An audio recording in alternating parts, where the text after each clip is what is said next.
I'm Lee Campbell. I lead identification, authentication, and payments for Google on the Android platform. Apologies I can't be with you today. I very much wanted to be in Tokyo, but unfortunately I couldn't make it.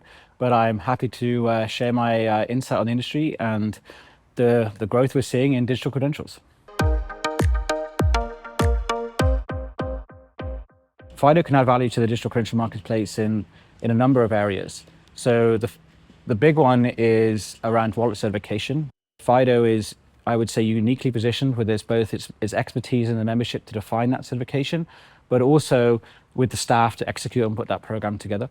It's also a place where we can find standards for things that are currently missing with the ecosystem. For example, for payments, we need standards around the transaction data, how that will be displayed.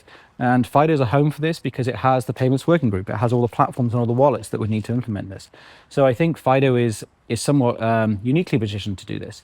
What's exciting for us is FIDO getting involved in that space and saying and giving guidance and producing new specifications and white papers and deployment guidance on how to use things like government IDs and digital credentials when creating accounts and verifying your customer information, and then recovering your account when your user is locked out and they need to prove to you who they are so you can give them passkeys back. Well, again, we can provide deployment guidance and recommendations of how to use government IDs. So I work in a number of standards bodies across the industry, and I would say FIDO is one of the most, or maybe the most productive standards body that I work in today. Its membership and its ability to execute. And if you think what we did with passkeys, we took a concept that to succeed needs to get broad industry adoption, right? And so there's one thing to write a specification. You could say that's almost the easy part, but to take that and scale it to, effectively hundreds of millions, billions of users across thousands of companies, that's an exceptionally difficult thing to do, especially in a small number of years. So if you take how well we executed on that in passkeys and we drove that industry alignment and that adoption and take that to the digital credential world, my hope is that we can take all that momentum and that expertise and bring this to this new ecosystem that's just starting up, that's in its infancy, in the same way that passkeys was 3 or 4 years ago. And I think FIDO is almost perfectly positioned to be the organization that can lead the execution of that across all of the industry players where it needs to happen.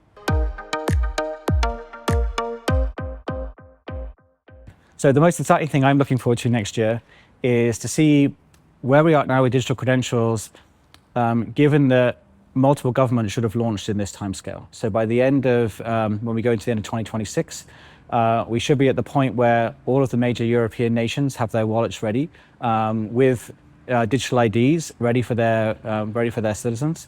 We should see the Japan rollout in full swing, and we should see more states in the United States rolling out mobile driving licenses. And our hope is that we're getting towards the tipping point where there's enough ID adoption in the ecosystem that we can start seeing its usage at scale by the relying parties and the membership of the FIDO Alliance.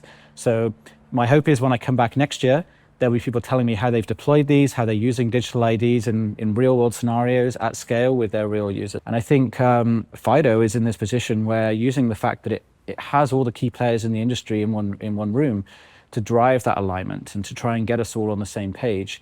So we have a much more consistent story when we go out there when we're trying to scale this thing for wide, for the billions, right?